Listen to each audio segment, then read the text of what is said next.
Sí, lo sé. Entender el estatus de Palestina, sus instituciones, sus grupos armados, cómo se organiza y quién ejerce la autoridad en su territorio es una tarea muy complicada de entender. Sin embargo, en este vídeo voy a tratar de explicar de forma clara y sencilla todos los entresijos de Palestina, ya que esta es la verdadera clave para entender el conflicto y algo muy importante de conocer a la hora de formarte tu propia opinión sin caer en contradicciones. Tanto si defiendes la causa palestina como si simpatizas con Israel o si simplemente tienes la curiosidad por informarte, entender los entresijos de Palestina es más que necesario porque ¿qué es Hamas? ¿Qué es la OLP? ¿Y Fatah?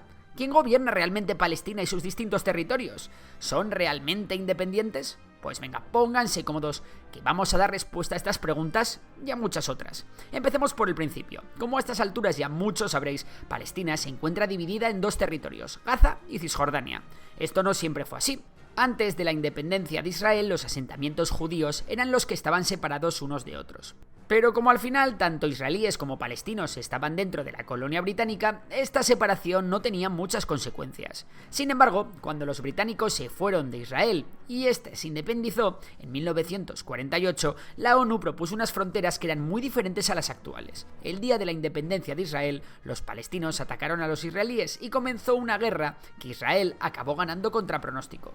Durante esta guerra, conocida por los palestinos como la Nakba, Israel estableció su control sobre la mayor parte del territorio del antiguo mandato británico, mientras que la Franja de Gaza quedó bajo control egipcio y Cisjordania bajo el control jordano. Vamos, que los palestinos se quedaron sin autoridad dentro de sus territorios.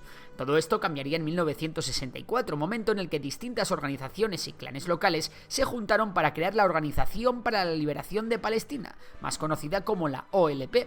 Quedaros con este nombre porque es muy importante.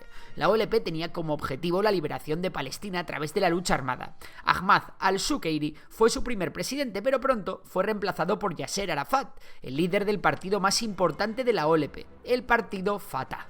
Una cosa muy importante a tener en cuenta es que Fatah es un partido nacionalista, palestino y secular. Arafat lideró la OLP desde 1969 hasta su muerte en 2004. Pero no nos adelantemos. En 1967 estalló la Guerra de los 6 días entre Israel y una coalición árabe en la que estaban Jordania, Egipto, Siria e Irak. Una guerra que volvió a ganar Israel, cuyas fuerzas ocuparon Gaza y Cisjordania. Así que en los años 70 y 80 la OLP se estableció en el exilio en el Líbano, desde donde lanzó ataques contra Israel.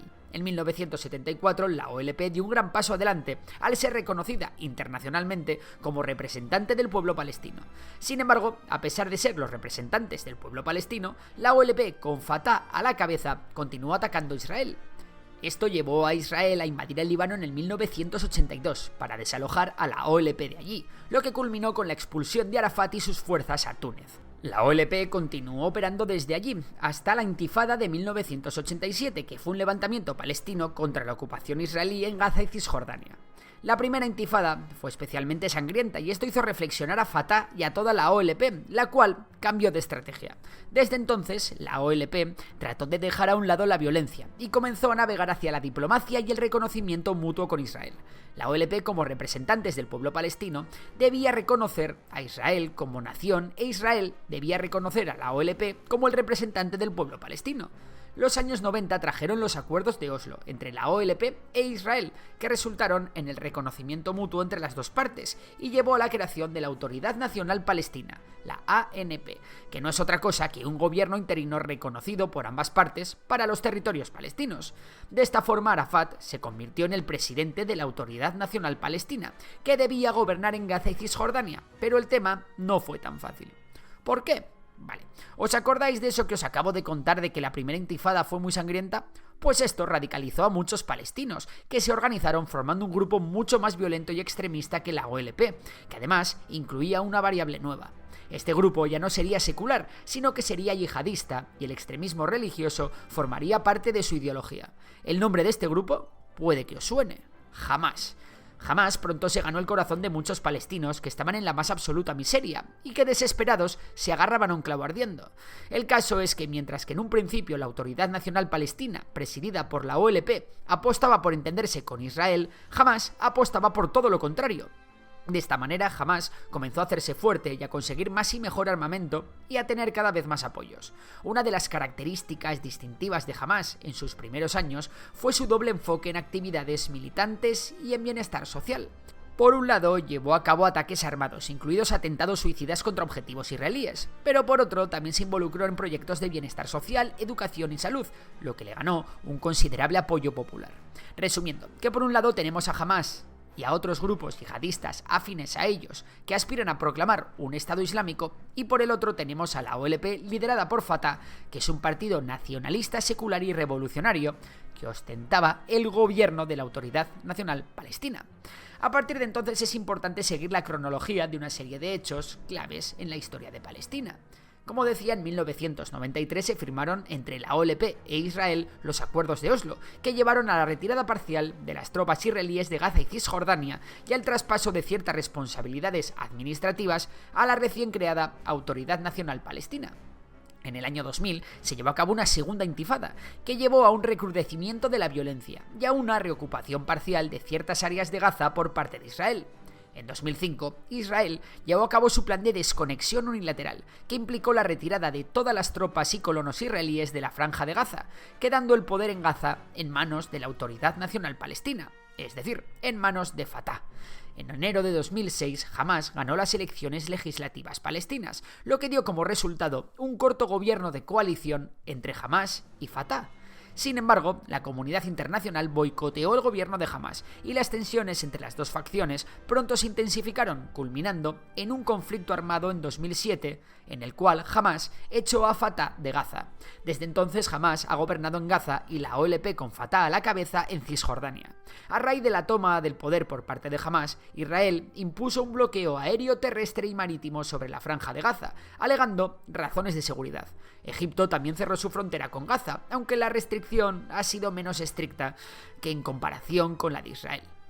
En 2011 estalló la primavera árabe y ambos grupos trataron de reconciliarse, firmando un acuerdo de reconciliación en El Cairo, que apuntaba a formar un gobierno de unidad y a celebrar elecciones. Sin embargo, el acuerdo se estancó y no se implementó completamente.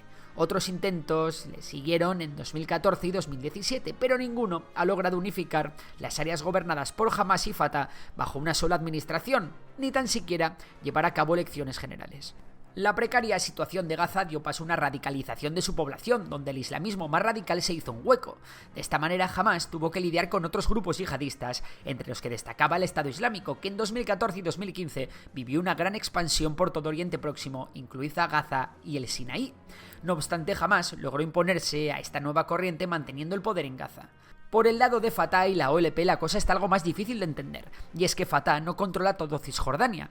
La región cuenta con tres tipos de territorios: unas zonas A, en las que tanto la autoridad civil como la seguridad está en manos de los palestinos; otras zonas B, que están gobernadas civilmente por los palestinos, pero de cuya seguridad se encarga Israel; y otras zonas C, en la que tanto el poder civil como la seguridad está en manos israelíes. La polémica aquí está en que los colonos israelíes han ido haciéndose a medida que ha pasado el tiempo con más territorio, a menudo echando a los palestinos de sus propias casas. Venga, y ahora que sabéis todo esto, ¿queréis una nueva vuelta de tuerca? Vale, hasta ahora os he contado que Palestina se divide en dos territorios, Gaza y Cisjordania. Y sí, es verdad, pero hay una porción muy importante de palestinos que viven en campos de refugiados en países extranjeros, que se encuentran principalmente en el Líbano, en Siria y en Jordania. Para que os hagáis una idea, en estos campos de refugiados viven aproximadamente 2,2 millones de personas, o lo que es lo mismo, vive más gente en los campos que en la propia Gaza. Y no hablamos de campos pequeños, algunos son verdaderas ciudades que albergan a más de 100.000 refugiados palestinos, y muchos de ellos tienen sus propias dinámicas sociales, con grupos que ejercen la autoridad por la fuerza y con sus propias revueltas. Pues bien, mientras que en Jordania son las autoridades jordanas las que ponen orden en estos campos, en los campos de Líbano es Hezbollah, aliada de Hamás, y de Irán, quien lleva la voz cantante, mientras que en Siria es el ejército sirio y las milicias proiraníes las que administran e influyen en los palestinos que viven allí. Es cierto que de momento los palestinos que viven en los campos de refugiados no tienen demasiado impacto ni protagonismo en el conflicto, pero llegado el caso, estos civiles pueden ser armados por Bashar al-Assad o por Hezbollah para ser enviados a una hipotética ofensiva desde el Líbano hacia el norte de Israel. Así que, bueno, el lío está servido y ahora el turno es para ti. ¿Qué autoridad conseguirá imponerse en todo el territorio palestino? Venga, si te ha gustado el vídeo ya sabes que puedes dar a like, suscribirte Si te gusta la economía y las finanzas, seguirá Memorias de Tiburón, mi otro canal. También tenemos uno nuevo, Memorias de Dolly, en el que hablamos de ciencia. Por lo demás, un saludo y hasta la próxima.